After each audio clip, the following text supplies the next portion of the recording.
যুদ্ধ যত দীর্ঘ হচ্ছে ততই দ্রুত কমছে যুক্তরাষ্ট্রের অত্যাধুনিক ক্ষেপণাস্ত্র ও আকাশ প্রতিরক্ষা অস্ত্রের মজুত। বিশ্বের সবচেয়ে শক্তিশালী সামরিক বাহিনীর অধিকারী যুক্তরাষ্ট্র, কিন্তু দীর্ঘদিন ধরে চলা ইরান যুদ্ধ এখন সেই শক্তির অন্যতম বড় পরীক্ষায় পরিণত হয়েছে। আর এই কারণেই ভবিষ্যতে চীন কিংবা উত্তর কোরিয়ার মতো শক্তিশালী প্রতিপক্ষের সঙ্গে সংঘাতে ওয়াশিংটনের প্রস্তুতি নিয়ে নতুন করে উদ্বেগ তৈরি হয়েছে।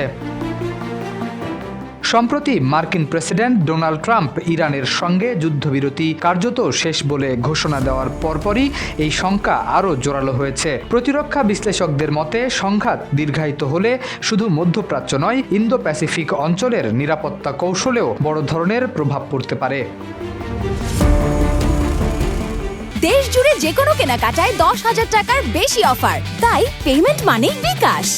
Centre for Strategic and International Studies CSIS এর প্রতিরক্ষা বিশ্লেষক এবং অবসরপ্রাপ্ত মেরিন কর্নেল মার্ক কানসিয়ান বলছেন, বর্তমান গতিতে যুদ্ধ চলতে থাকলে যুক্তরাষ্ট্রের অস্ত্র ভান্ডার এমন পর্যায়ে নেমে যেতে পারে যা ভবিষ্যতের বড় যুদ্ধে দেশটির সক্ষমতাকে প্রশ্নের মুখে ফেলবে। বিশ্লেষকদের হিসাব বলছে, যুদ্ধের প্রথম ধাপেই যুক্তরাষ্ট্র কয়েক হাজার দূরপাল্লার ক্ষেপণাস্ত্র ব্যবহার করেছে। আরও উদ্বেগের বিষয় হলো এই ঘাটতি দ্রুত পূরণ করা সম্ভব নয়।